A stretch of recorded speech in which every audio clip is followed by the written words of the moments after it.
ಶ್ರೀ ಗುರು ಗಣಪತಿಭ್ಯಾಂ ನಮಃ. ಶ್ರೀ ಶಾರದಾಂಬಾಯೇ ನಮಃ. ಎಲ್ಲ ನನ್ನ ಆತ್ಮೀಯ ವೀಕ್ಷಕ ಬಂಧುಗಳಿಗೆ ನಮಸ್ಕಾರ. ವೀಕ್ಷಕರೇ, ಕ್ರೋಧಿ ನಾಮ ಸಂವತ್ಸರ, ದಕ್ಷಿಣಾಯಣ, ವರ್ಷ ಋತು, ಭಾದ್ರಪದ ಮಾಸ, ಸೆಪ್ಟೆಂಬರ್ ತಿಂಗಳ ಮಾಸ ಭವಿಷ್ಯವನ್ನು ತಿಳ್ಕೊಳ್ಳೋಣ ವೀಕ್ಷಕರೇ. ವಿಶೇಷವಾಗಿ ಭಾದ್ರಪದ ಮಾಸದಲ್ಲಿ ಬರುವಂತಹ ಎರಡು ಪ್ರಮುಖವಾದಂತಹ ಹಬ್ಬಗಳು ಅಂತ ಹೇಳಿದರೆ, ಒಂದು ಸ್ವರ್ಣಗೌರಿ ವ್ರತ, ವರಸಿದ್ಧಿ ವಿನಾಯಕ ವ್ರತ. ಸೆಪ್ಟೆಂಬರ್ 6ನೇ ತಾರೀಕು ಸ್ವರ್ಣಗೌರಿ ವ್ರತಾಚರಣೆ ಮಾಡುವಂತಹ ದಿನ. ಅದೇ ರೀತಿಯಾಗಿ ಸೆಪ್ಟೆಂಬರ್ 7ನೇ ತಾರೀಕು ವರಸಿದ್ಧಿ ವಿನಾಯಕ ವ್ರತಾಚರಣೆ ಮಾಡುವಂತಹ ದಿನಗಳಾಗಿರುತ್ತೆ.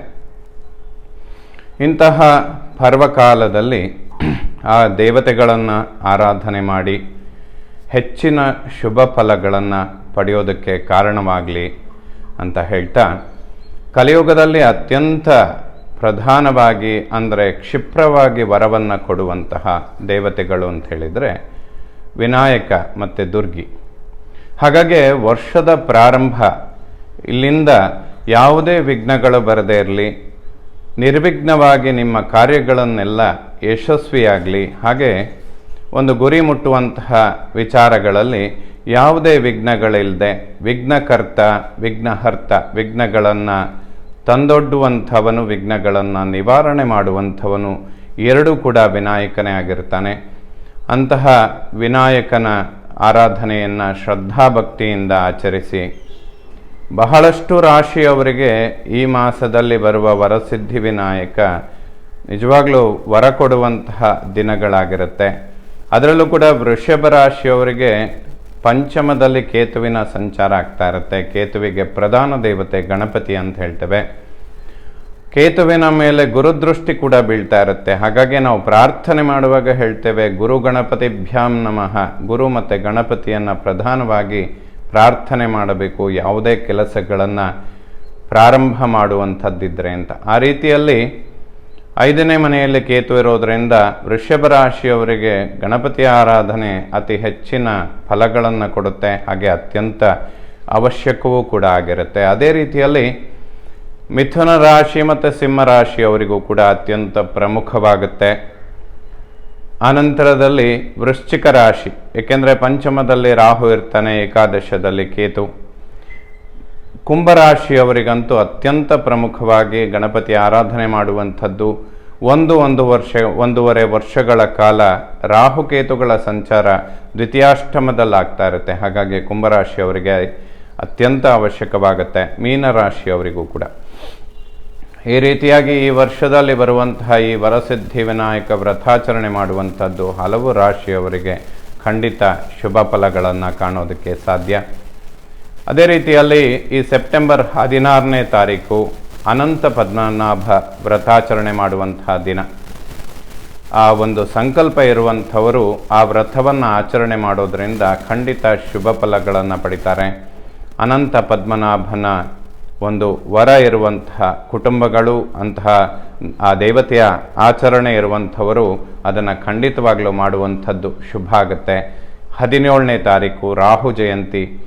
ಯಾರ್ಯಾರಿಗೆ ರಾಹು ಸಂಬಂಧವಾದ ದೋಷಗಳಿದೆ ಅಥವಾ ರಾಹು ದಶೆ ನಡೀತಾ ಇದೆ, ಸರ್ಪದೋಷಗಳಿರುವಂಥವರು ರಾಹು ಜಯಂತಿಯಲ್ಲಿ ರಾಹುವಿಗೆ ಅರ್ಚನೆ ಮಾಡುವಂಥದ್ದು, ಉದ್ದಿನ ಕಾಳನ್ನು ದಾನ ಕೊಡುವಂಥದ್ದು, ಇವೆಲ್ಲ ರಾಹು ದೋಷಗಳ ಪರಿಹಾರಕ್ಕೆ ಅತ್ಯಂತ ಅವಶ್ಯಕವಾಗುತ್ತೆ. ಈ 1 ವರ್ಷಗಳ ಕಾಲದಲ್ಲಿ ಸ್ವಲ್ಪ ರಾಹು ದೋಷ ಇರುವಂತಹ ರಾಶಿಗಳು ಅಂತ ಹೇಳಿದರೆ, ಮೇಷರಾಶಿಯವರಿಗೆ 12ರಲ್ಲಿ ರಾಹು ಇದ್ದಾನೆ. ಅದೇ ರೀತಿಯಾಗಿ ಸಿಂಹ ರಾಶಿಯವರಿಗೆ ಅಷ್ಟಮದಲ್ಲಿ ರಾಹುವಿನ ಸಂಚಾರ ಆಗ್ತಾ ಇರುತ್ತೆ, 8ನೇ ಮನೆಯಲ್ಲಿ. ಕನ್ಯಾ ರಾಶಿಯವರಿಗೆ ಸಪ್ತಮದಲ್ಲಿ ರಾಹುವಿನ ಸಂಚಾರ. ವೃಶ್ಚಿಕ ರಾಶಿಯವರಿಗೆ ಪಂಚಮದಲ್ಲಿ ರಾಹುವಿನ ಸಂಚಾರ ಆಗ್ತಾ ಇರುತ್ತೆ. ಕುಂಭ ರಾಶಿಯವರಿಗೆ ದ್ವಿತೀಯ ಕುಟುಂಬ ವಾಕ್ಸ್ಥಾನದಲ್ಲಿ ರಾಹುವಿನ ಸಂಚಾರ ಆಗ್ತಾ ಇರುತ್ತೆ. ಈ ಎಲ್ಲ ರಾಶಿಯವರಿಗೆ ಸ್ವಲ್ಪ ರಾಹುವಿನ ಅನುಗ್ರಹ ಆದರೆ ಸಮಸ್ಯೆಗಳು ಸ್ವಲ್ಪ ಕಡಿಮೆ ಆಗೋದಕ್ಕೆ ಸಾಧ್ಯ ಆಗುತ್ತೆ. ಹಾಗಾಗಿ ಈ ಸೆಪ್ಟೆಂಬರಲ್ಲಿ ಬರುವಂತಹ ವಿಶೇಷವಾದ ಹಬ್ಬದ ದಿನಗಳಲ್ಲಿ ಆ ದೇವತೆಗಳನ್ನು ಆರಾಧನೆ ಮಾಡೋದರಿಂದ ಬಹಳಷ್ಟು ಜಾತಕದಲ್ಲಿರುವ ಕೆಲವೊಂದಷ್ಟು ಸಮಸ್ಯೆಗಳನ್ನು ಪರಿಹಾರ ಮಾಡಿಕೊಳ್ಳೋದಕ್ಕೆ ಅತಿ ಉತ್ತಮವಾದಂತಹ ಪರ್ವಕಾಲಗಳು ಇದಾಗಿರುತ್ತೆ. ಇದನ್ನು ಆಚರಣೆ ಮಾಡಿದರೆ ವರ್ಷ ಪೂರ್ತಿ ಸ್ವಲ್ಪ ಅನುಕೂಲಗಳನ್ನು ಕಾಣೋದಕ್ಕೂ ಕೂಡ ಇವೆಲ್ಲ ಸಹಾಯ ಮಾಡುವಂಥದ್ದಿರುತ್ತೆ ವೀಕ್ಷಕರೇ. ಈ ರೀತಿಯಾಗಿ ಈ ಒಂದು ಸೆಪ್ಟೆಂಬರ್ ತಿಂಗಳಲ್ಲಿ ಬದಲಾಗುವ ಗ್ರಹಗಳ ಬಗ್ಗೆ ತಿಳ್ಕೊಳ್ಳೋಣ. ಸೆಪ್ಟೆಂಬರ್ 4ನೇ ತಾರೀಕು ಬುಧ ಸಿಂಹರಾಶಿಯನ್ನು ಪ್ರವೇಶ ಮಾಡ್ತಾನೆ.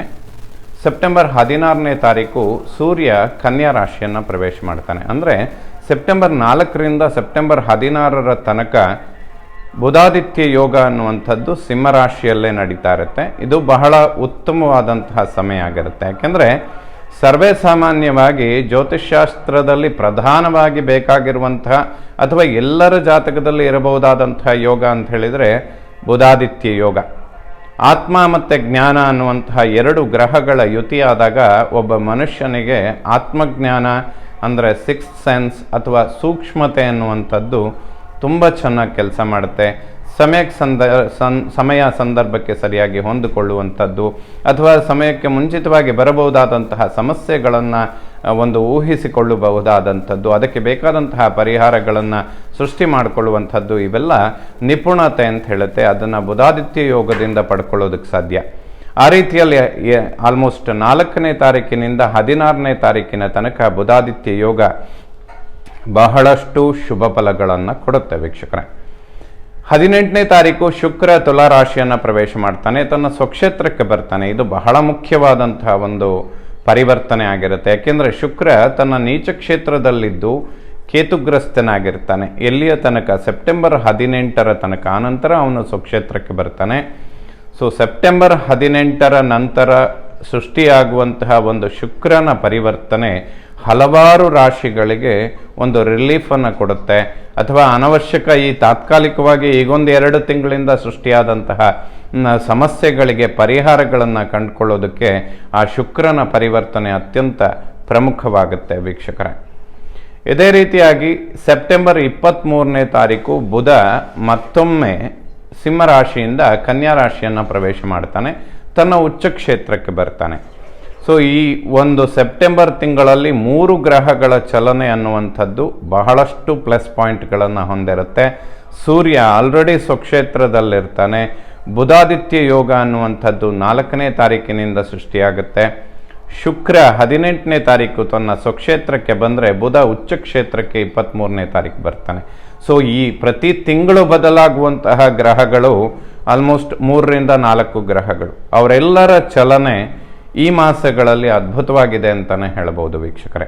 ಈ ಎಲ್ಲ ಬದಲಾಗುವಂತಹ ಗ್ರಹಗಳಿಂದ ಸೆಪ್ಟೆಂಬರ್ ತಿಂಗಳಲ್ಲಿ ತುಲಾರಾಶಿಯವರಿಗೆ ಮಾಸ ಭವಿಷ್ಯ ಯಾವ ರೀತಿಯದಾಗಿರುತ್ತೆ ಅಂತ ನೋಡೋಣ. ನೋಡಿ, ಗೋಚಾರ ಫಲದಲ್ಲಿ ಬದಲಾಗುವಂತಹ ಗ್ರಹಗಳು ಅಂತ ಹೇಳಿದರೆ ಆಲ್ಮೋಸ್ಟ್ 3 ಗ್ರಹಗಳು, ರವಿ, ಬುಧ ಮತ್ತು ಶುಕ್ರ. ಇವರು ಪ್ರತಿ ತಿಂಗಳು ಬದಲಾಗ್ತಾ ಬರ್ತಾರೆ. 2.5 ವರ್ಷ 1 ವರ್ಷಕ್ಕೆ ಬದಲಾಗುವಂಥವರು ಶನಿ ಮತ್ತು ಗುರು. ಗೋಚಾರ ಫಲದಲ್ಲಿ ಈ 2 ಸ್ಥಿರವಾಗಿ ಸಂಚಾರ ಮಾಡುವಂತಹ 2 ಗ್ರಹಗಳ ಒಂದು ಅನುಕೂಲ ಅತ್ಯಂತ ಅವಶ್ಯಕವಾಗಿರುತ್ತೆ. ತುಲಾರಾಶಿಯವರಿಗೆ ಪಂಚಮದಲ್ಲಿ ಶನಿ ಇದ್ದಾನೆ, ಅಷ್ಟಮದಲ್ಲಿ ಗುರು ಇದ್ದಾನೆ. ಗುರು ಮತ್ತು ಶನಿಯ ಒಂದು ಯೋಗಗಳು ಅತ್ಯಂತ ಪ್ರಮುಖವಾಗಿ ಬೇಕಾಗಿರುತ್ತೆ ಎಲ್ಲ ರಾಶಿಯವರಿಗೂ ಕೂಡ. ಶನಿ ಅತ್ಯಂತ ಪರಾಕ್ರಮ ಗ್ರಹ, ಗುರು ಅತ್ಯಂತ ಶುಭ ಗ್ರಹ. ಸೊ ಒಂದು ಪರಾಕ್ರಮ ಮತ್ತು ಒಂದು ಶುಭ ಗ್ರಹ ಇವರಿಬ್ಬರು ಚೆನ್ನಾಗಿದ್ದರೆ ಉಳಿದವರನ್ನು ಸುಧಾರಿಸ್ಕೊಳ್ಳೋದು ಬಹಳ ಶುಭ ಆಗುತ್ತೆ. ತುಲಾರಾಶಿಯವರಿಗೆ ಪಂಚಮ ಶನಿ, ಅಷ್ಟಮ ಗುರುವಿನ ಪ್ರಭಾವಗಳು ಲಾಂಗ್ ಟರ್ಮ್, ಸ್ವಲ್ಪ 6-8 ತಿಂಗಳು ಇರುತ್ತೆ. ಅದಕ್ಕೆ ಈ 2 ಗ್ರಹಗಳಿಗೆ ಸ್ವಲ್ಪ ಪರಿಹಾರಗಳನ್ನು ಪ್ರತಿ ಮಾಸಗಳಲ್ಲಿ ನಾವು ಹೇಳ್ತಾನೆ ಬರ್ತೇವೆ. ಅದನ್ನು ಸಣ್ಣದಾಗಿ ಮಾಡ್ಕೊಳ್ತಾ ಬಂದರೆ ಖಂಡಿತ ಈ ಕ್ಷಣದಲ್ಲಿ ನಿಮಗೆ ಗೊತ್ತಾಗದೇ ಇದ್ದರೂ ಮುಂದೆ ಬರುವಂತಹ ದಿನಗಳಲ್ಲಿ ಅದು ಬಹಳಷ್ಟು ಅಭಿವೃದ್ಧಿಗಳನ್ನು ಖಂಡಿತವಾಗಲೂ ಕೊಡುತ್ತೆ. ಶನಿಗೆ ಸಂಬಂಧಪಟ್ಟಂತೆ ಪರಿಹಾರ ಅಂತ ಹೇಳಿದರೆ ಈಶ್ವರ ಮತ್ತು ಆಂಜನೇಯನಿಗೆ ಸಂಬಂಧಪಟ್ಟಂತೆ ಸ್ತೋತ್ರಗಳನ್ನು ಹೆಚ್ಚಾಗಿ ಪಠನೆ ಮಾಡಿ. ಅದರಲ್ಲೂ ಸೋಮವಾರದ ದಿವಸ ಈಶ್ವರನ ಸ್ತೋತ್ರಗಳು, ಈಶ್ವರನ ದರ್ಶನ ಮಾಡುವಂಥದ್ದು ಖಂಡಿತ ಶುಭ.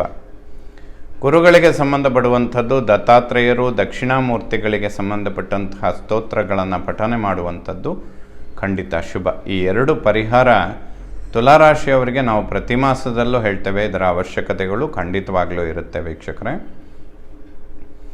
ಲಗ್ನ ರಾಶ್ಯಾಧಿಪತಿಯಾದಂತಹ ಶುಕ್ರ ವ್ಯಯಭಾವದಲ್ಲಿ ಕೇತುಗ್ರಸ್ತನಾಗಿ ಸಂಚಾರ ಮಾಡ್ತಾ ಇರ್ತಾನೆ. ಕುಜನ ದೃಷ್ಟಿ ಕೂಡ ಅವನ ಮೇಲೆ ಬೀಳ್ತಾ ಇರುತ್ತೆ. ಇದೆಲ್ಲ ಆರೋಗ್ಯದ ಮೇಲೆ ಸ್ವಲ್ಪ ಏರುಪೇರುಗಳನ್ನು ಕೊಡೋದಕ್ಕೆ ಈ ಕಾಂಬಿನೇಷನ್ ಕಾರಣವಾಗುತ್ತೆ. ಎಲ್ಲಿಯ ತನಕ ಅಂದರೆ ಸೆಪ್ಟೆಂಬರ್ 18ರ ತನಕ. ಆನಂತರದಲ್ಲಿ ಆರೋಗ್ಯದ ವಿಚಾರದಲ್ಲಿ ಖಂಡಿತ ಅಭಿವೃದ್ಧಿಗಳನ್ನು ಕಾಣ್ತೀರಾ. ಸಣ್ಣ ಪುಟ್ಟ ಸಮಸ್ಯೆಗಳಿಗೆ ಖಂಡಿತ ಪರಿಹಾರ ಸಿಗುತ್ತೆ ಅಂತಲೇ ಹೇಳ್ಬೋದು. ಗುರು ಮತ್ತು ಶನಿಯ ಆರಾಧನೆ ಮಾಡುವಂಥದ್ದು, ದುರ್ಗಾ ಪರಮೇಶ್ವರಿಯ ಸ್ತೋತ್ರಗಳನ್ನು ಪಠನೆ ಮಾಡಿ, ಈ 3 ದೇವತೆಗಳಿಗೆ ಸಂಬಂಧಪಡುವಂತಹ ಪರಿಹಾರಗಳು ತುಲಾರಾಶಿಯವರಿಗೆ ಸೆಪ್ಟೆಂಬರ್ 18ರ ತನಕ ಅತ್ಯಂತ ಅವಶ್ಯಕವಾಗುತ್ತೆ. ಇದನ್ನು ಗಮನಿಸ್ಕೊಳ್ಬೇಕು. 2ನೇ ಮನೆಯನ್ನು ಕುಟುಂಬ, ವಾಕ್ಯ, ಧನದಾಂಪತ್ಯ ಬಂಧು ಅನ್ನುವಂತಹ ಸ್ಥಾನ. ದ್ವಿತೀಯಾಧಿಪತಿಯಾದಂತಹ ಕುಜ ಭಾಗ್ಯದಲ್ಲಿ ಸಂಚಾರ ಮಾಡ್ತಾ ಇರ್ತಾನೆ. ಕುಟುಂಬದಲ್ಲಿ ಸೌಖ್ಯ, ನೆಮ್ಮದಿ ಇದನ್ನೆಲ್ಲ ಕಾಣೋದಕ್ಕೆ ಸಾಧ್ಯ. ಗುರು ಅಷ್ಟಮದಲ್ಲಿದ್ದರೂ ಕೂಡ ವಾಕ್ಸ್ಥಾನವನ್ನು ನೋಡ್ತಾನೆ. ಸ್ವಲ್ಪ ವಾಕ್ಯಗಳು ನೇರವಾಗಿರುತ್ತೆ, ಅದರಿಂದ ಸಣ್ಣ ಪುಟ್ಟ ನಿಷ್ಠುರಗಳಾಗುತ್ತೆ ಅಂತ ಹೇಳ್ಬೋದು. ಬಟ್ ಅದು ಅಂತಹ ಏನು ಸಮಸ್ಯೆಗಳನ್ನು ಸೃಷ್ಟಿ ಮಾಡೋದಿಲ್ಲ. ನಿಮಗೆ ಸ್ವಲ್ಪ ವೈಯಕ್ತಿಕವಾಗಿ ಟೆನ್ಷನ್ಗಳು ಸ್ವಲ್ಪ ಜಾಸ್ತಿ ಆಗುತ್ತೆ. ಸೊ ವಾಕ್ಯಗಳನ್ನು ಸೌಮ್ಯ ಮಾಡಿಕೊಂಡ್ರೆ ಖಂಡಿತ ಶುಭ. ಅತಿಶಯವಾಗಿ ಧನಾಗಮನಗಳಾಗೋದಕ್ಕೆ ಈ ತಿಂಗಳ 18ರ ನಂತರ ಶುಕ್ರನ ಪರಿವರ್ತನೆ ತುಲಾರಾಶಿಯವರಿಗೆ ಬಹಳ ಅನುಕೂಲವಾಗುತ್ತೆ. ಅಲ್ಲಿಯ ತನಕ ಸ್ವಲ್ಪ ಧನವ್ಯಯಗಳು ಕೂಡ ಅನಿರೀಕ್ಷಿತವಾಗಿ ನಡೆಯುತ್ತೆ ಅಂತ ಹೇಳ್ಬೋದು. 3ನೇ ಮನೆಯನ್ನು ಒಡಹುಟ್ಟು, ಸೋದರ, ಪರಾಕ್ರಮ ಸ್ಥಾನ. ತೃತೀಯಾಧಿಪತಿ ಗುರು ಅಷ್ಟಮದಲ್ಲಿದ್ದಾನೆ. ಒಡಹುಟ್ಟುಗಳಲ್ಲಿ ಸೋದರ ಸೋದರಿಯರ ನಡುವೆ ಮೈತ್ರಿ ವಾತ್ಸಲ್ಯ ಚೆನ್ನಾಗಿರುತ್ತೆ. ಭ್ರಾತೃಗಳಿಗೆ ಸ್ವಲ್ಪ ಆರೋಗ್ಯ ಸಣ್ಣ ಪುಟ್ಟ ವ್ಯತ್ಯಾಸಗಳಾಗುವಂಥದ್ದಕ್ಕೆ ಕಾರಣಗಳಿರುತ್ತೆ. ಅದಕ್ಕೆ ಗುರು ಸ್ತೋತ್ರಗಳನ್ನು ಪಠನೆ ಮಾಡುವಂಥದ್ದು, ಅಥವಾ ಭ್ರಾತೃಗಳು ಅಣ್ಣ ತಮ್ಮಂದರಿದ್ದರೆ ಗುರುಗಳ ದರ್ಶನ ಮಾಡಿದರೆ ಶುಭವಾಗುತ್ತೆ. ಯಾವುದಾದ್ರೂ ಬ್ಯಾಂಕ್ ಲೋನ್, ಹಣದ ಸಹಾಯಗಳನ್ನು ಎಕ್ಸ್ಪೆಕ್ಟ್ ಮಾಡ್ತಾ ಇದ್ದರೆ ಸೆಪ್ಟೆಂಬರ್ 18ರ ನಂತರದಲ್ಲಿ ಸಕ್ಸಸ್ಸನ್ನು ಕಾಣಬಹುದು. ಖಂಡಿತ ಅನುಕೂಲ ಆಗುತ್ತೆ. 4ನೇ ಮನೆ ವಿದ್ಯೆ, ಮಾತೃ, ವಾಹನ, ಸುಖ, ಪ್ರಾಪರ್ಟಿ. 4th ಹೌಸ್ ಮೇಲೆ ಅಷ್ಟಮದಲ್ಲಿರುವ ಗುರುವಿನ ದೃಷ್ಟಿ ಕೂಡ ಬೀಳ್ತಾ ಇದೆ. ಭಾಗ್ಯದಲ್ಲಿರುವ ಕುಜನೂ ಕೂಡ 4th ಹೌಸನ್ನು ನೋಡ್ತಾನೆ. 4ರ ಅಧಿಪತಿ ಶನಿ ಪಂಚಮದಲ್ಲಿದ್ದಾನೆ. ಸ್ವಲ್ಪ ವಿದ್ಯಾರ್ಜನೆ ಮಾಡುವಂತಹ ಮಕ್ಕಳಿಗೆ ಟೆನ್ಷನ್ಗಳಾಗುತ್ತೆ. ಸಣ್ಣ ಪುಟ್ಟ ಆರೋಗ್ಯದ ಸಮಸ್ಯೆಗಳು ಮಕ್ಕಳನ್ನು ಬಾಧಿಸುತ್ತೆ ಅಂತ ಹೇಳ್ಬೋದು. ವಾಹನದಿಂದ ಸ್ವಲ್ಪ ಕಿರಿಕಿರಿಗಳಾಗುವಂಥದ್ದು, ಅಥವಾ ವಾಹನದ ವಿಚಾರದಲ್ಲಿ ಸ್ವಲ್ಪ ಧನವ್ಯಯಗಳಾಗುವಂತಹ ಸಂದರ್ಭಗಳಿಗೆ ಅವಕಾಶಗಳಿರುತ್ತೆ. ಮಾತೃವಿನ ಆರೋಗ್ಯದ ವಿಚಾರಗಳಿಗೆ ಬರೋದಾದರೆ ಮೂಳೆಗಳು ಅಥವಾ ನರಗಳಿಗೆ ಸಂಬಂಧಿತ ಆರೋಗ್ಯದ ಸಮಸ್ಯೆಗಳು ಬರೋದಕ್ಕೆ ಸ್ವಲ್ಪ ಕಾರಣಗಳಿರುತ್ತೆ. ಈ ಎಲ್ಲ ವಿಚಾರಗಳಿಗಾಗಿ ಆಂಜನೇಯನ ದರ್ಶನ ಮಾಡಿ ಹನುಮಾನ್ ಚಾಲೀಸ ಕೇಳುವಂಥದ್ದು, ಅಥವಾ ಸ್ತೋತ್ರಗಳನ್ನು ಪಠನೆ ಮಾಡುವಂಥದ್ದು, ಸುಂದರಕಾಂಡ ಪಾರಾಯಣ ಮಾಡುವಂಥದ್ದು, ಇದೆಲ್ಲ ತುಲಾರಾಶಿಯವರಿಗೆ ಅತಿ ಉತ್ತಮವಾದಂತಹ ಪರಿಹಾರ. ಇದರ ಅವಶ್ಯಕತೆಗಳು ಕೂಡ ಸ್ವಲ್ಪ ಮಟ್ಟಿಗೆ ಇರುತ್ತೆ. ಇವೆಲ್ಲ ನೆಕ್ಸ್ಟ್ ಇಯರ್ ಮಾರ್ಚ್ ನಂತರದಲ್ಲಿ ಶನಿ ಪರಿವರ್ತನೆ ಆದಂತಹ ಸಮಯಗಳಲ್ಲಿ ಖಂಡಿತ ತುಲಾರಾಶಿಯವರಿಗೆ ಈ ಒಂದು ಟೆನ್ಷನ್ಗಳಿಗೆ ಬಿಡುಗಡೆ ಅನ್ನುವಂಥದ್ದು ಸಿಗುತ್ತೆ. ತತ್ಕಾಲದಲ್ಲಿ ಸೆಪ್ಟೆಂಬರ್ ತಿಂಗಳ ಮಾಸ ಭವಿಷ್ಯ ನೋಡೋದಾದರೆ ಶುಕ್ರ ಸ್ವಕ್ಷೇತ್ರಕ್ಕೆ ಬರುವಂಥದ್ದು ತುಲಾರಾಶಿಯವರಿಗೆ ಬಹಳಷ್ಟು ಪ್ಲಸ್ ಪಾಯಿಂಟ್ ಆಗುತ್ತೆ. 1 ತಿಂಗಳ ಕಾಲ ಆ ಒಂದು ಗ್ರಹದ ಅನುಕೂಲಗಳನ್ನು ತುಲಾರಾಶಿಯವರು ಕಾಣ್ಬೋದು. 5ನೇ ಮನೆ ಜ್ಞಾನ, ಸಂತಾನ, ಪೂರ್ವಪರ, ಪುಣ್ಯ. ಪಂಚಮದಲ್ಲಿ ಶನಿ ಸಂಚಾರ. ಸಂತಾನದ ಅಂಚಿನಲ್ಲಿರುವವರಿಗೆ ಈಶ್ವರ ಮತ್ತು ಆಂಜನೇಯನ ಸ್ತೋತ್ರಗಳನ್ನು ಪಠನೆ ಮಾಡುವಂಥದ್ದು ಅತ್ಯಂತ ಅವಶ್ಯಕವಾಗುತ್ತೆ. 6ನೇ ಮನೆ ಶತ್ರು, ಋಣ, ರೋಗಸ್ಥಾನ. ಷಷ್ಠಾಧಿಪತಿ ಗುರು ಅಷ್ಟಮದಲ್ಲಿದ್ದಾನೆ. ಯಾವುದೇ ಶತ್ರು ಬಾಧೆಗಳಿರೋದಿಲ್ಲ. 6ನೇ ಮನೆಯಲ್ಲಿ ರಾಹುವಿನ ಸಂಚಾರ ಶತ್ರುಧ್ವಂಸವಾಗುತ್ತೆ, ಅಥವಾ ಶತ್ರುಗಳು ಕೂಡ ಮಿತ್ರರಾಗುವಂತಹ ಸಂದರ್ಭಗಳಿಗೆ ಖಂಡಿತ ಅವಕಾಶ ಇರುತ್ತೆ. ಪಾರ್ಟ್ನರ್ಶಿಪ್, ವ್ಯವಹಾರ, ಬಿಸ್ನೆಸ್, ಸ್ವಂತ ಉದ್ಯೋಗ ಇಂಥದ್ದನ್ನು ಮಾಡುವಂಥವರಿಗೆ, ಅದರಲ್ಲೂ ಬಟ್ಟೆಗೆ ಸಂಬಂಧಪಡುವಂತಹ ವ್ಯವಹಾರ ವ್ಯಾಪಾರಗಳನ್ನು ಮಾಡುವಂಥವರಿಗೆ ಈ ತಿಂಗಳ 18ರ ನಂತರ ಅಭಿವೃದ್ಧಿಗಳನ್ನು ಕಾಣೋದಕ್ಕೆ ಸಾಧ್ಯ ಆಗುತ್ತೆ.